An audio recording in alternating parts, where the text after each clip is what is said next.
আপনি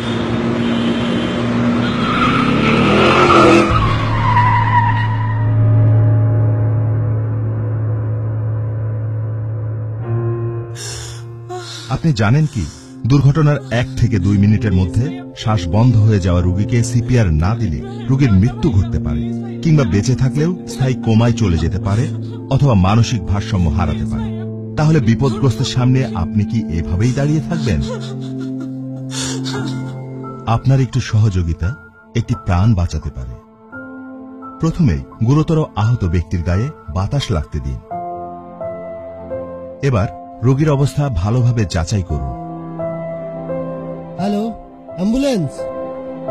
রক্তক্ষরণ হলে দ্রুত তা বন্ধের ব্যবস্থা নিন।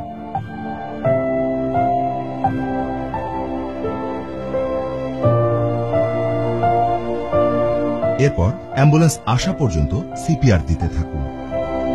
14, 15।